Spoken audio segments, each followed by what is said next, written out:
Hello, Adventure Junkies. This is the Busted Knees and Pretty Trees podcast, a show tailor-made for those over the hill who seek an escape into the beautiful and untamed lands that can be found all around us. Let us help you get a little dirt on those fresh, all-terrain hiking boots or those barefoot toe shoes if you're into that. No judgments here. In today's episode, we want to do an about-face from the tales of terror told in the last episode, and share some of our more uplifting stories from the trail. Now, last week, I know I said we would talk about sleeping systems this episode, but we felt we needed to don our headlamps and shine a little light into the darkness. So strap on your pack, check the map, and follow us, because we have plenty more hills to go over.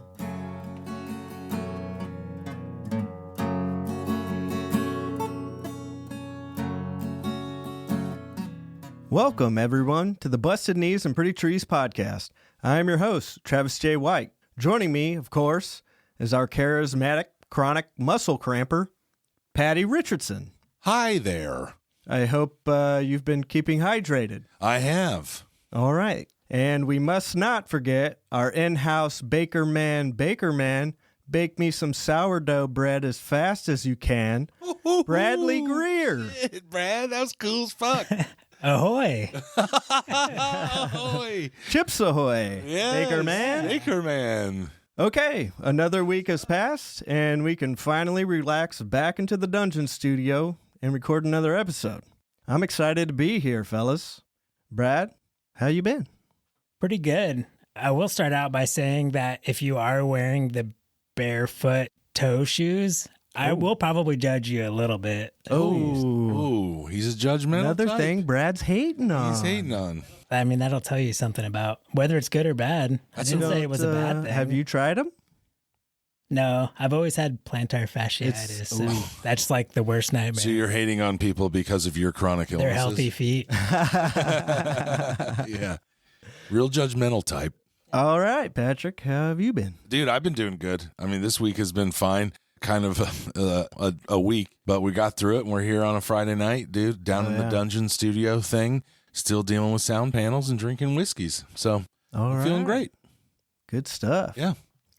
How you doing, Travis? Well, I'm doing pretty dang good. I finally, not to talk about my truck so much, but I got some nice side steps and a new tonneau cover. Dang. Now I can start hauling gear for work, and actually that's very exciting. And you can start helping friends move. Who's moving? I don't know. Not me. Nobody. Neither of you two. But I definitely have a lot of stuff from this basement you could take with you. Oh, no, I'm still trying to get so much stuff out of my house and out of my garage. So yeah, I've got a lot of hauling to do myself. Cool additions, though. Side steps, man. So much Yeah, easier to get in. They look pretty awesome. sleek. And I got to mangle my seat, trying to step up in there. You know how some trucks, if they're too high and they don't have side steps? Yeah. Some old man's truck, and it's just that side of the seat is completely destroyed. Yeah. I don't want that to happen. So now you're two-step. Oh, Did you hear that? oh, snap. All right. Well, I guess that means that it's time for the news. That's the news, And Panther. our anchor here is Bradley. So what do you got for us, Brad? Lay it on us. The first story, we're going to go to Mancos, Colorado. Ooh. There's been an ongoing dispute between the citizens in the town and a group that called themselves the Free Landholders. Have you guys heard of this? No. I have not. So this group, the Free Landholders, used barbed wire fencing to fence in a section of the U.S. forest land in an attempt to claim the land under the Homestead Act of 1862. Little history question. What was going on in the United States in 1862? Civil War. Yeah. Yep. So that act was to give people up to 160 acres of public land as long as they improve it and cultivate it and farm it. Can I ask you something? Shoot. What is a U.S. Forest Service land? Does it make it different than like just a national forest? No, yeah, I would say it is national forest. Oh, okay. Yeah, because this is actually specifically the San Juan National Forest. Ah, okay. So, yeah, and I guess now that you say that, I don't know why they called it U.S. specific. Forest Service land. Maybe it is. There's something where there's certain forest lands that they lease out for different purposes like logging or grazing. So maybe that has something to do with it. I would also imagine that there's many steps, like there's national forests, there's national parks, and then all the way down the line to you have the U.S. Forest Service land. There's so many different tiers that's that what I I'm just saying. never knew about. But it is called San Juan National Forest, so I would assume it's just like any other national forest for recreation. Yeah, that would be interesting. Yeah. So anyways, this group, the free landholders, they're formerly associated with the Fundamentalist Church of Jesus Christ of Latter-day Saints, or FLDS. Oh, boy. Does that ring a bell to either of you guys? They had a famous or infamous leader that's in jail, in prison. Yes. That's the sect that Warren Jeffs made famous. A polygamist, child rapist, all the bad things. Oh, boy. Yeah. There's got to be a documentary about it somewhere, right?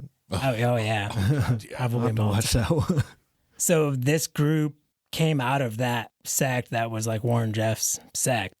And the area, it's called Chicken Creek. It's a popular recreation area for the people that live in the, nearby in that town of Mancos. So the locals are pretty upset about this. Local resident Tim Hunter said, "Our community is not going to put up with a theft of our public lands. We utilize these public lands a lot. It's just uncalled for." And put up with it, they did not. The residents decided to perform a little civil disobedience. Hey. They took it upon themselves to take out a few miles of the barbed wire fences. All right. I have no problems with that. Yeah, like I'm totally cool with that because so the sheriff's office, they don't manage that land, but if there's any criminal activity, they prosecute that criminal activity. Right. Wow. But this is technically a civil situation. Right. So they can't do anything until a judge makes a ruling. But it's also super dangerous. Once the snow starts falling and people are out there snowmobiling, even horseback riding, and you're blocking usually when they put fencing up in BLM land, it's special types of fencing that doesn't totally restrict animal movement. So they're block whatever animals are in or out of that fence, and it's part of their normal daily pattern that they follow. They're either going to get hung up at it and die in the winter when there's snow, or they're not going to be able to go to their water source or whatever it is. Seems like a barbed wire fence. Yeah. Big no. But I could see how they could get away with it, like in the more remote parts, of the country where you don't have enough people to check on this stuff all the time, So what are the police saying? So right now, the local sheriff's office, it seems like kind of not a funny press conference, but entertaining press conference maybe. So the local sheriff said that they've spoke with the Forest Service and they spoke with this group that took the land, and they agreed to stand down until the judge makes a ruling. But then somebody in the audience said, "I was out there today. They're literally still building the fence right now." And the sheriff didn't have anything to say to that. Some people said you should just give it back to the Sioux Indians. I absolutely And then it seemed like there was a bunch of people in the crowd that were like, yeah, we should. Hey, that's good. But yeah, so it's an ongoing dispute. This article was from a couple of weeks ago, and I still couldn't find anything new as far as a ruling on what they decided or how they're going to enforce getting these people out of there. Yeah, that'll be interesting to keep an eye on. Yeah. You got another story for us, Brett? Yeah, I got a little more fun one the second story. Michael Taylor, Carl Casey, and Martin Crawford recorded the world's largest pine tree in Yosemite National Park. Yes. Yeah. Am I crazy, or are redwoods sort of a pine tree? I don't think so. Or what is that? I have no idea. I would love to see the sequoias or redwoods. That's one of my dreams. Yeah. I'll tell you when I see them. We might go do that John Muir section. Oh, man. So what's crazy about the story is Michael Taylor initially saw this tree in 1981 when he was out there on a Christmas vacation. He went into forestry, arborist type of line of work. Mm-hmm. So he found himself back there again in 2015, and he had enough to measure the circumference of the tree, but he couldn't measure the height. He didn't have any other tools with him. So he measured what's called the breast height. Mm-hmm. How high do you think a breast height is? I would assume the chest. Yeah, 4.5 feet off the ground. So that's kind of like the status quo for measuring trees, 4.5 feet off the ground, called the breast height. Okay. So he was able to go back, and he took some of his colleagues with him on August 25th in 2024, and they were able to get proper measurements. So they measured 8.7 feet diameter. Wow. Dang. 8.7 feet? Yeah, and 236 feet tall. For a pine tree? Yeah.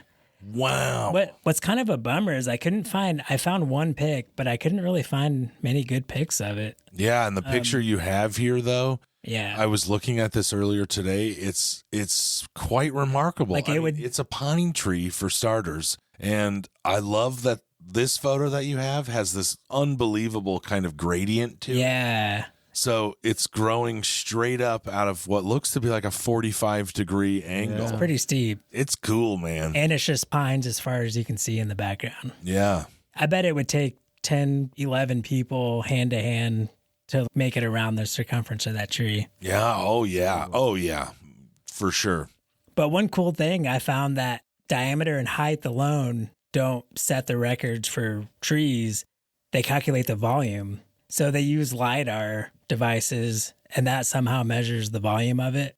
I'm sure it can get like the penetration and stuff. Does that include like the root system? No, I don't think so. Okay. Because LiDAR is ground penetrating. Yeah. So. But I think it gives you drive-by science here. Ooh.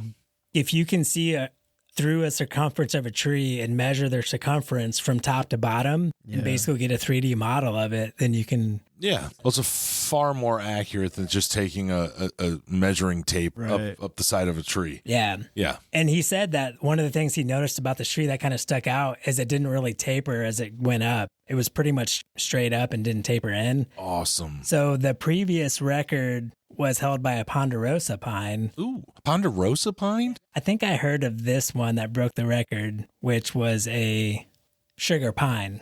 Ah, sugar pine. This pine tree measured 5,761 cubic feet, and they dubbed it Mossy Creek Giant because it was in Mossy Creek. Awesome. So I did a little calculation because, I can't visualize 5,761 cubic feet. Yeah. So I looked up the volume of the average school bus, Uh-huh. and it's almost exactly 6 school buses packed. If every inch of the volume of the inside of it was full, Okay. 6 full school buses of That's wood. pretty massive. Yeah. Good for you for doing that math and all of that. And also, that is a great visual. Like, I just got that. That is insane. That's a huge tree. That is a huge tree. Yeah. And it's a pine. Yeah. That's a Christmas tree out there. Yeah. And what I've found fascinating so far is that it's still going straight up. So there's no kind of end to it. Yeah. So I'm like, it's like in terms of growth that a tree would have, it hasn't even begun to reach its peak is what that means to me. Yeah. So it could, if Kinda allowed crazy. to grow, it could grow and grow and grow. And it hasn't reached that part where it comes to like the, Yeah. Yeah. Like the taper of it. the taper, the point. Yeah. So he said there's no way of knowing for sure, but he estimated it's been growing for around 450 to 500 years. Wow. Yeah. 450 to 500 years. I can't even imagine that time scale. You can't. It's hard for our brains to Yeah. even acknowledge Because that. that's like 7 or 8 grandparents ago. Jeez Louise. That's hard to calculate Yeah. too. Wow. Whoa. Well, Heyo. I guess the News Panther was a little exhausted with all the tree you're talk. done, dude. That was good. That was good, News Panther. Strikes again. Pounces. Wanted to leave it off on a happy note. Yeah, that was good. That is extremely fascinating. I'm psyched about that. All right, guys, are you ready to balance out the force with some more lighthearted stories from the trail or stories that made you just feel really good and, instead of having those days that suck and you have to embrace it, how about those days that just treat you right and the experiences you have that are just perfect? I am pretty excited to get to this one. I felt like after last week, it just wasn't as it was a Halloween episode. I understand It was terrifying. Yeah, it was terrifying, and we don't want to be terrifying. We want to express all the great things that go on in the backcountry and in the hobby that we love. So I'm super psyched to get to this part of this episode. Yeah, and it was your idea to maybe not talk about sleep systems. Yeah. After our trail terror tales, whatever I said. Rising tales of terror on the trail. And just maybe tell some good stories because we don't want to give people the wrong impressions. Yeah, I agree. Backpacking. I agree. I agree. Well, Brad, do you want to get started with your feel-good story? I have a great one that happened, I believe it was 2 years ago. I moved back from Charleston to Indiana in 2018, and I did some weekend trips, but I never really did a big trip just because it wasn't as accessible. It wasn't as easy. And then I believe I knew Patty at work, and somehow probably we were both wearing Patagonia on the same day or something. Yep. And we started talking about backpacking, and that got me thinking, like, man, we need to go on a trip. And Pictured Rocks, I've never been to the UP, so Pictured Rocks was a pretty good choice. It seems like from like the short research that I did, it was a easier trip to plan. And so we had planned on me, Travis, and Patty all going to Pictured Rocks. Yeah. Yep. Something came up for Patty. I can't remember what it was, but you ended up not being able to go. I can't remember either. I think you were going to Ireland at that year, right? That would, yep. So it just didn't work in. So me and Travis went, and like everything online said, it is a pretty easy trip to plan, and it's pretty flat elevation. So you expect it to be not a crazy hike. Pretty easy one, yeah. Yeah. So it was kind of a nice entry back in. I think it had been at least a year since I've done any backpacking.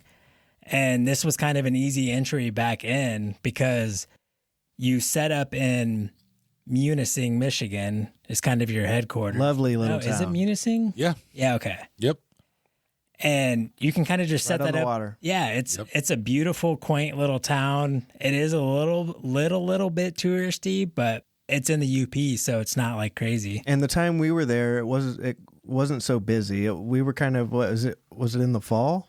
Yeah, it was October. Their summer rush was over. All the kids are back in school. It was a little busy, but definitely not like we didn't have to wait for anything. No, it was perfect time for me. But so on the east side of Munising, there's it's not a national park, quote unquote. It's Pictured Rocks National Lakeshore. So there's a ranger station of some sort on the east side of Munising, the west side of the park. And you can park your car there. And there's a shuttle that takes you can go all the way to the other end of Pictured Rocks, which is like 43 miles, something like that. But that shuttle also stops at trailheads along the way in between the end of the park and the ranger station. Mm-hmm. So you can really pick how many miles you want to do and hike back to your car at the ranger station. Like it's a super easy trip to plan. So we did the trip, made it up there. Me and Travis hit the trail, and right off the bat, the weather was perfect. Oh. It was so beautiful. I think it was like 72 unreal. degrees every single day. Oh, my sunny, gosh. never a cloud in the sky. Have mercy It was on my soul. So insane. And when there were clouds, it was the most picturesque, like sunset. Yeah. Or it was after the sun went down and we were trying to see the aurora borealis. Oh, yeah. And then the clouds rolled in, so you couldn't see anything. Oh, yeah, I forgot about You that. couldn't even see any stars. Don't expect too much, Brad. Yeah. Hey, I'm grateful for what we got. Hey, we did have crystal clear water, like on lapping on pebble beaches and Oh, stuff. it's Or such sand, a beautiful or place. a cliff, there were so many different Yeah. styles of beaches and And you start off on these huge sand dunes that are at least 100 feet tall. And the whole western edge of Pictured Rocks is just it's just one gigantic, huge sand dune. You can't even go down. We didn't want to go down it. No, because we didn't, think we'd get back up. Like they're so steep and so big. Dude, I get it. And walking up sand Oh my is like walking up 40 sands. Yeah. Wasn't there an old guy that was Yeah. trying to get up, and we were just like, man, we got to get out of Like, here. let's get the fuck out of here before he tries getting up. We got to help 'Cause him. if you get stuck, those flies will get you. the way that it is when you're getting permits for campsites, they have really good established campsites, and they're about every 5 miles along the trail. So it's super easy to plan whatever route you want to take. Oh, yeah. I did a lot of research. So did Patty, because he thought he was going to go on this trip.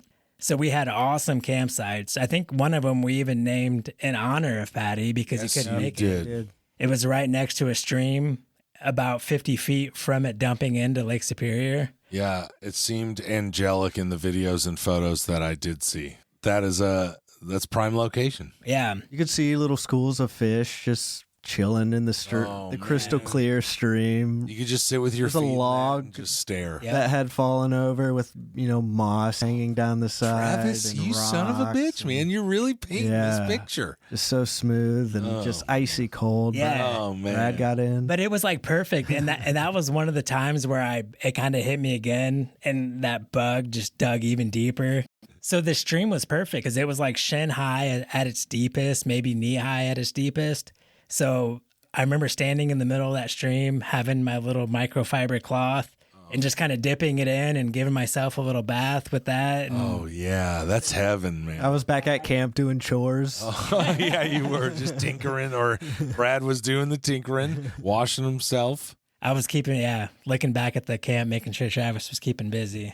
Tie that knot like this. But that was one of the moments, like I looked back and the tents, because it is right next to a river, I imagine the only reason they have a campsite there because it is like 5 feet up. Yeah. It's a little ledge right there, and your tents are right up on top of that ledge. Man. So I do remember like standing in the middle of that stream, my feet soaking in that ice cold water. Oh, man. And then looking back and seeing our tents just surrounded by green. And you could hear the river dumping into the lake. Oh, yeah. And it was just like the perfect moment. Yeah. It was so great. picturesque. It was, yeah. Dude, as cold as that water gets, do you remember when we were getting ready for our backpacking trip and we watched some video and the lady said like it's spiritual or something, like your body just feels 10 times better? Yeah, it's I healing. never had enough cojones to get all the way into that lake. Yeah, Patty vowed that he was going to jump in every body of water we came across in the Grand Teton. But holy smoke-a-rollies, when you feel that shit hit your toes, it's like, boy. I wish I would have. I do wish I would have. But even just having your feet in there after being locked into like the creek or the river that we did ended up stopping at. Yeah. And having our feet in that river, just having it in that, and then your feet felt as soon as they hit those socks, because they were so cold, as soon as it hit your socks and your boot, you're like, let's walk. You know what He I wouldn't mean? even, I waded out into that river. Patty wouldn't even wade out into it. I didn't want to slip. Says the famous skateboarder over here.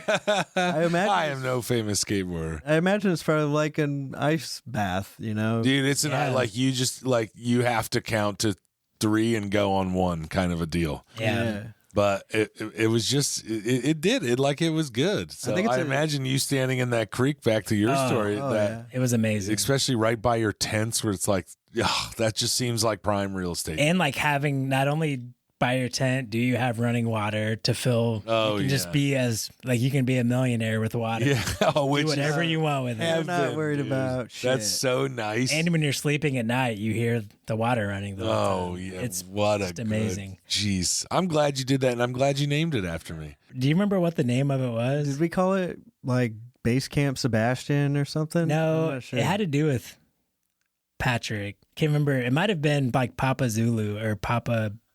Oh, do we use the phonetic alphabet? It might have been. That makes sense, dude. Oh, shit. That makes sense. All of us came off the trail in the Tetons with our trail names, something to do military-wise. That's how we got Bobby Tango, dude. Tango. So as we were going on, everything was going great. Weather was great. Every single day we were out there. Travis started getting a busted knee while we were out there. And that was there was a couple other, I believe I led us down the wrong trail once, and we may have went a mile or 2 out of the way. Put some extra mileage on the cartilage. Yeah. But the hard part with that trail, and it's not even really hard if you follow the signs. No, it's not difficult. A lot of times a cliff ledge gets washed out or something, so the trail gets rerouted. So if you're following it, like I think I was just downloaded Google Maps offline, and the trail was on that. So I think I was just following that. And we were a lot of the times not even on the trail according to the map. Yeah, but we're talking about your most terrific times on trail. Yeah. Well, so I'm just saying those were the only like hiccups that we had. Oh, okay. So those are pretty minor, and we weren't lost. We were really still on an established trail. No problems. And so we just had to turn around and go back. And the last night we camped, it was at Potato Patch, which is the only real elevation on that whole trail. Yep. And you go up, kind of you're on this shelf. And Travis that day was getting kind of concerning because I know I started thinking, should I just drop my pack, take my water, and hike to the trailhead to catch that caravan that comes around to try to get help out here? And like we were getting to the point where we were thinking, are we going to have to do something?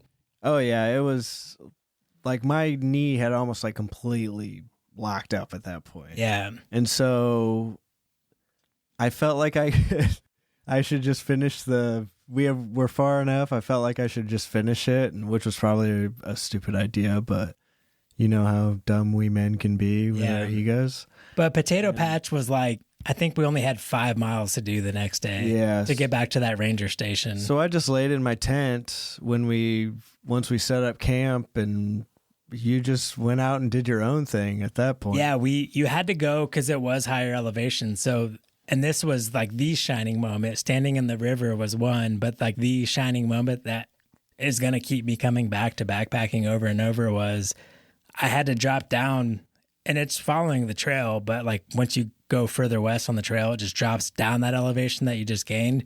And there's a trailhead down there that it seemed like a semi-popular beach spot. It's still pretty remote, but it seemed one that civilians can get to pretty easily.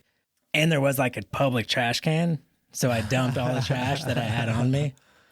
But I took every single water retainer that I could to fill with water to bring back up to camp, because that was once I got down there was the only water. Didn't you fill like a tent bag or something? It was a dry bag. Yeah. Oh yeah. Because we were thinking, a dry bag, I mean, that should hold water, right? If it keeps water out. Doesn't let water in. Yeah. Probably won't let it out. But then I had to carry that fucking dry bag full of water. All the way up. Which I think I ended up dumping half of it out because I had like 4 liters and that big ass bladder, like a 15-liter bladder of water. But when I was down there at the beach, it was this beautiful beach, sand, just a picturesque beach as the sun was going down. The sun was maybe 15 degrees above the horizon. Can you picture that, Patty? Yes. Yeah, let me calculate that in my brain like an engineer.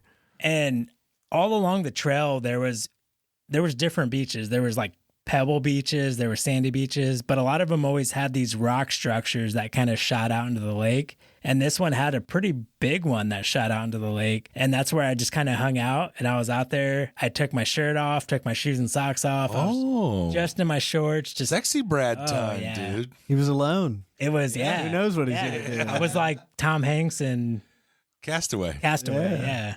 That's what I felt like. Wilson! Yeah. You Had brought a spear, ball with trying to you, fish water. and you called it Travis because you missed me. I'm pretty sure I was just asleep while that was going on. That would have been I me. missed so Travis scolded me when I came back. What? You've been gone for so long. Yeah. Where have you been? I was worried. Who are you with? What's his name? Yeah, so that whole trip just went off without a hitch. Like we talked about last week, chances are there's always going to be minor hiccups. Like you're always going to maybe go a mile the wrong way, like take the wrong trail and go a mile off trail. That would be a great first backpacking trip is Pictured Rocks. I think so, for sure, yeah. It's awesome. It's so cool. And the views are just unparalleled. But yeah, like long story short, that was an amazing trip. And that kind of re-sparked my drive to get out and backpack more. And I decided 2 weeks a year at minimum, my vacation time is going to be backpacking. Yeah. Or doing something out in the wilderness. There's those moments that you have on every backpacking trip, even the smallest ones, where there's just that moment that you just can't get from anything else. Just kind of being out there on your own and you're self-sufficient. Like you made it through the day. You're relaxing, soaking your feet. It's just amazing. Extreme. Dude. Yeah, that's Dude. And like watch the little fish. I want to be at that campsite so fucking bad. Like, that was my dream. That was where I wanted to be. Yeah, so, that was your one. it. That was your one. Like, I'll go, and the only demand I have is we stay at this campsite. But you've had to have a moment in your, on the trails that you've. Oh, yeah. So mine is a little bit different. It wasn't, I have a lot of great memories from the trails, but I don't think a lot of my great memories are anything spectacular. I've really rarely ever come across any wild animals, which is pretty crazy. We came across those moose, but that was down in day hiker territory, so it just didn't count to me. So my story, I've talked about before, but it's just one as a dad. It's one of the best moments in my backpacking memory that I have. Yeah, I love this story. Yeah, it's when I took Sebastian, my son. He was 8, just turned 9. We go down on spring breaks to national parks every year. And this year we went down to New River Gorge, the newest national park, like we talked about the other episode. And we went on our first backpacking trip. He went on his first backpacking trip, and I went, it was our first father-son trip. Did about 5 miles down there. But what made it really, really special, and we talked about the other day, our motto is embrace the suck. And Brad taught that to us. And mentioned that probably 100 times, because as soon as we got up that morning, it started raining when we were having breakfast at some biscuit joint at Biscuit World down there. And it's just started torrential downpouring. And we just kept saying, hey, if we get to the trailhead, we'll be fine. Like, no biggie. We'll figure it out from there. And we got to the trailhead, and the rain never left up. And when I say rain, like, I'm talking torrential downpour. I'm talking thunder. I never saw any lightning, but I am talking thunder, dark skies, everything. And we stood underneath the car for a while I put the liner in the bag, the garbage bag to waterproof the pack and everything in it. Did all that. And then we started on the trail. We were wearing all of our rain gear. And you were ready for it. That kid, though, best part about it is that kid just never blinked. You know what I mean? Awesome. Like, it was all something to him. The entire ride down there, thanks to Brad, I was telling him that, to be a backpacker, to be a hiker, there's going to be things that go wrong. You're going to be sore. You're going to be wet. You're going to be kind of uncomfortable. You could be scared. You could be scared. And that's the story that you end up telling. Yeah. And he ate that up through the rain, the thunder. He got a little nervous a couple times. I have a video of him kind of like we were talking, and then he heard thunder go off, and he was like, all right, well, time to go. You could just see the kind of fear hit his eyes, and he turned around and started bolting. But and it's like we all do. Like, we had all the stories we told last week. Yeah. We talked about how scared we got. Yeah, and I couldn't imagine being just 9, and on the trail for your first time. And like, you were Superman at that point in time. And it's nerve-wracking for me too, because I'm not just reliable. To go on that Tetons trip after this trip was like a breath of fresh air a little bit, because it does, as a dad, like, you have somebody else out there that you need to pay attention to and be responsible for. But he is just such a good little backpacker. Yeah, man. yeah. That's awesome. He ate it all up. He carried everything that he needed to carry. He never complained throughout the storms and all that stuff. When we got in the tent, he wasn't afraid at all. He's a director, like we've talked about. He's into the theater, so he was making movies the whole time out there, like we were lost or like we were being chased by monsters.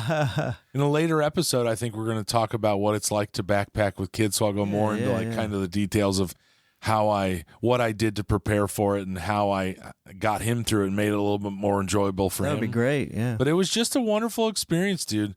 Not afraid of anything. Really picked it up. Thank Brad for giving us that motto of embracing the suck, because he lives by that. I am. He is going to be a backpacker growing up. Like, that's awesome. The kid really enjoys being out there, and not just while he's out there, but coming home and telling the stories. Yeah. So he enjoys the gear part of it. Like, he thinks all the gizmos and gadgets are really cool, especially the jet boil right That's now. what I'm talking about. He's really big into the jet boil. Let me teach him some knots. I would be. Yeah, he would be the guy that would dive head first into the knots with you, for sure.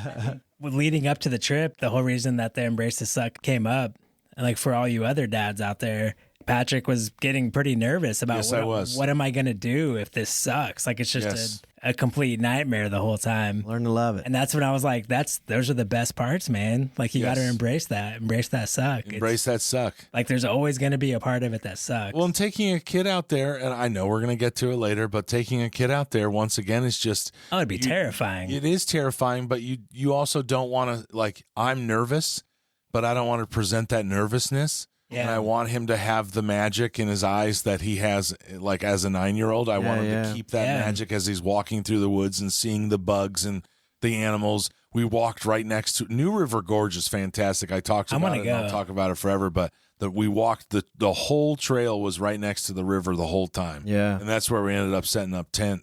It was just great. And I think that if you are a dad out there that's looking, I know Straka, you're out there listening and you have kids, and I know that you just have to teach them to enjoy the kind of crummy parts of it. And then you, as a dad, you spend the whole time driving home talking about those sucky parts and laughing about it and talking about how scared you were. Yeah. And I was scared with you, bud. Yeah. Kind of a thing. Yeah. So that's my happiest memory on a trail. I think as a dad that would be anybody's happiest memory. Any dad or parents' happiest memory. So in 20 years when he comes home and says, "Dad, I just did the PCT," you can be like, "Well, remember that one time?" Yeah, that's right, dude. Yeah. Like it goes all the way back. Well, and I am kind of a gearhead as well, and I do what I really, really enjoy about gear is, like, I'm sure both of you have had gear at some point that your dads had. May it be a Coleman lantern or a Coleman grill or a sleeping bag or a tent or something like that. We've all had that. And those, like, mine was the big flannel and canvas sleeping bag that weighed 20 pounds. Yep. That you carry in a station wagon like my parents had, or a van. Didn't matter how much it weighed. Carry it out there. So it's just that thing. So another great part to that is that I have all this gear and I spend time picking out my gear, and gear is meant to last if we treat it right.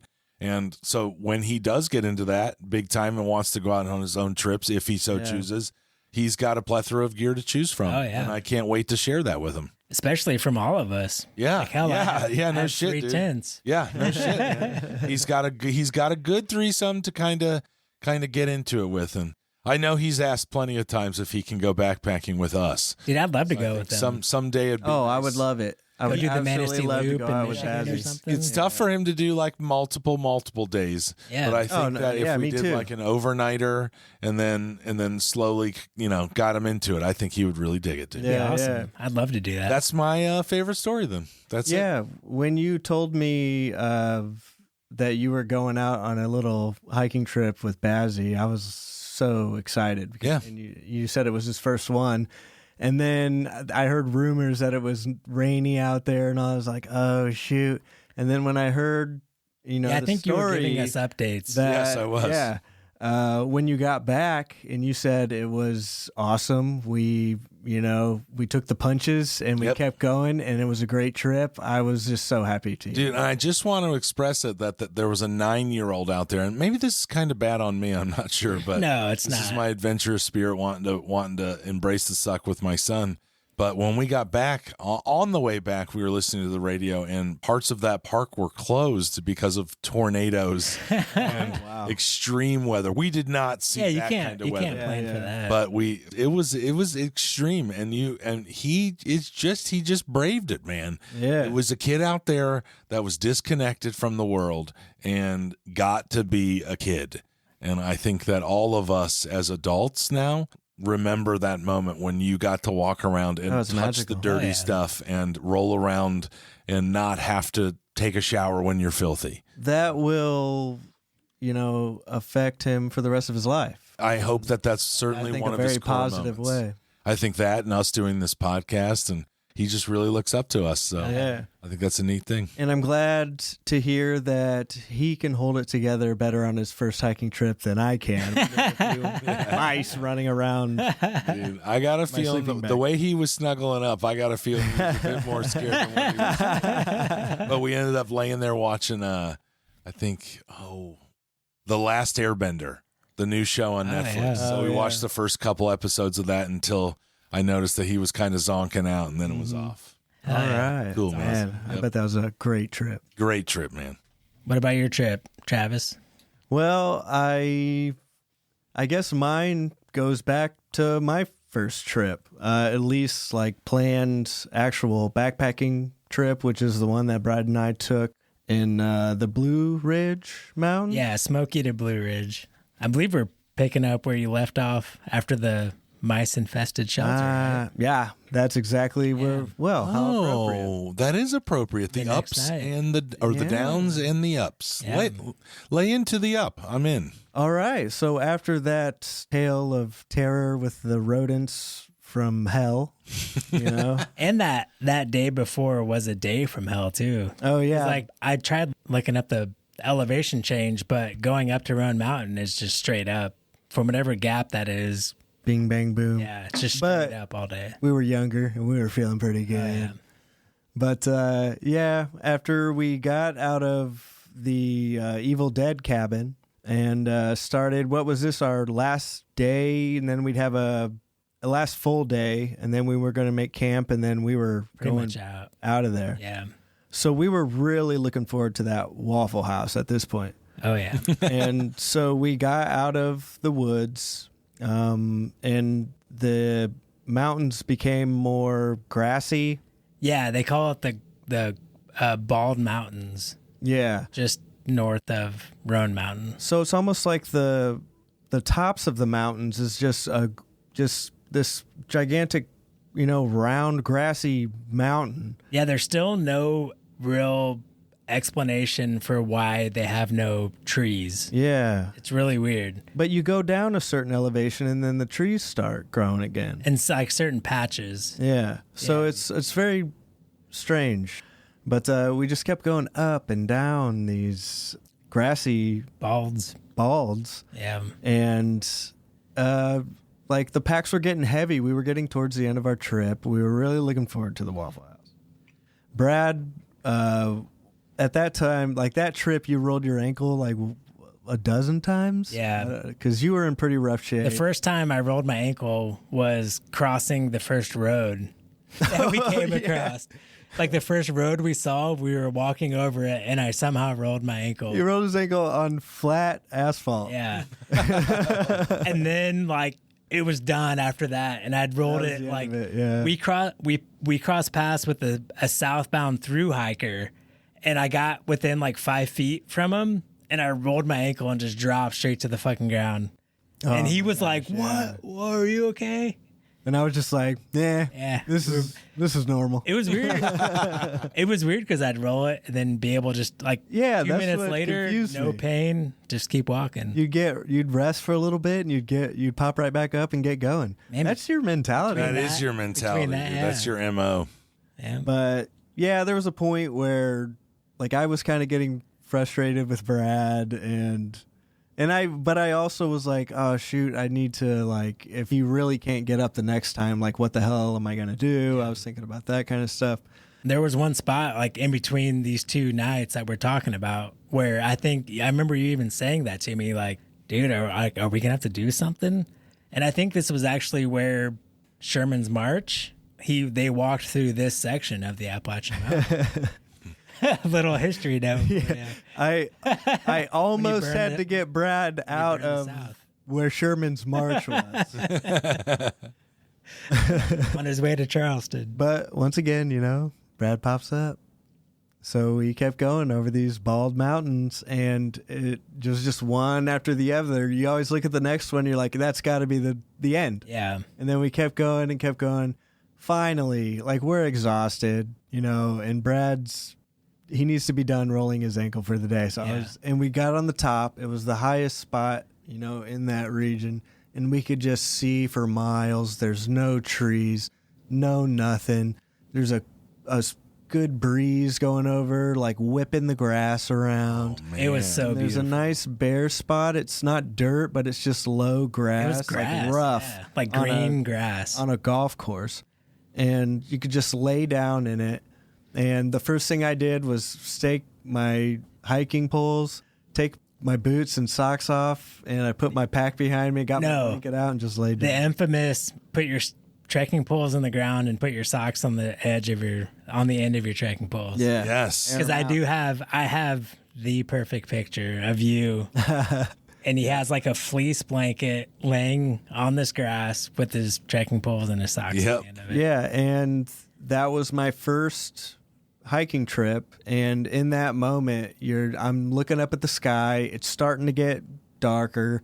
And I'm just like, this is absolutely incredible. Oh, yeah. The breeze is blowing over you. It's cooling you down. But it's a little too cold, so you get your nice little fleece blanket. Yeah. Cozy as hell. Man. Oh, my God. It was For such an a artist, you sure do a good job at painting a picture. Because, like, I can almost feel what you're talking about right now. Oh, it was absolutely just... I also beautiful. have seen a photo of you two, or just you. Maybe you two. I'm not sure... It probably was just you laying in a grassy bald at the top of a mountain.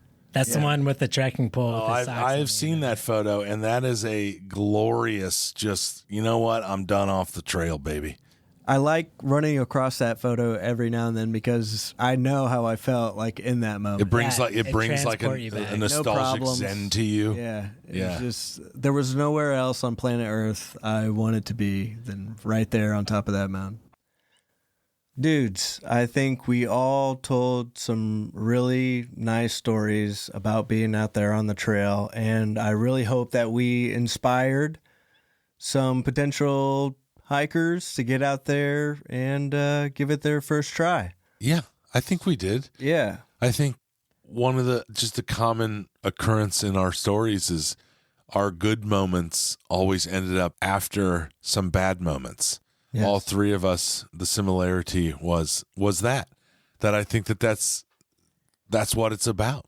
Is that you kind of push through that difficulty, you push through the things that suck, embrace the suck, and then at the back end is these wonderful memories if you can just get there. Yep. You know? Yeah. There's no victory better than one you really have to battle for. Yeah. And that's what these, hikes are kind of all about. And Yeah. also seeing, what's out there, the beauty of nature. Yeah. Do you guys have any final thoughts, Brad? If you know somebody, even if you have an inkling of getting outdoors, doing a backpacking trip, you like hiking, you want to take it a little further, find somebody that you know. Hopefully you know somebody that has done backpacking and ask them if you can go with them. It is kind of a tight-knit group. Like backpacking groups can be tight-knit, but just ask them if you can go. Like for a 2-weekend overnight trip, get your feet wet, get out there and catch the bug. They're more than likely, they're probably going to say, yeah, come along. Because a lot of times I would say the more that the for merrier. sure, yeah. If anybody was like, hey, could I come backpacking with you, or would you like to come backpacking with me? There's very few people that I would say no to. Right. Yeah. You know? Go around the office, be like, oh man, I heard backpacking was kind of cool. See what kind of, do a little fishing.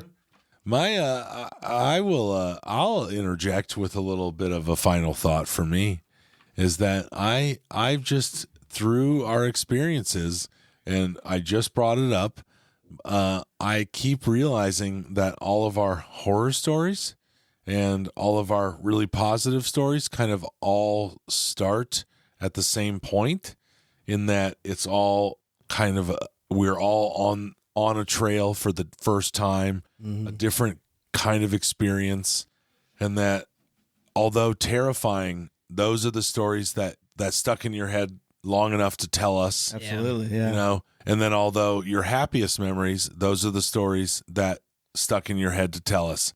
Yep. So I just really think that listening to those in the last 2 weeks has been really eye-opening, in that it is those kind of offbeat things that happen. Yeah. If you're just in your home and it's secure and it's comfortable and you're doing these things and it's what you do every night of the week, then you're going to be comfortable, and nothing is ever going to ruffle your feathers. Yeah. But those days are never remembered, and then when we have days like where it's a little bit rough and tumble, where the weather comes in or it's a little uncomfortable, something like that, those are the days that you always kind of remember. And I think that it's really interesting that both of these last 2 weeks have been kind of the same premise. Yeah, I think overcoming challenges you didn't expect Yeah. is very satisfying. Yeah. You know? So, yeah, get out there. And if you have a beautiful day and it's perfect, like, awesome. Yep. It's going to be beautiful. Yep. But if it starts raining, it gets dark and cloudy, and it's going to suck a little bit. But by the end of the trip, you get back, get your packs off, and you're going to be proud that you made it through it. Yep, I agree. And both scenarios are just as satisfying, Yep. in my opinion. Yep, I agree. All right, guys, you ready to get out of here? I think so. All right. Well, thanks, everybody, for listening. Keep on sauntering, you beautiful people. Bye. Bye.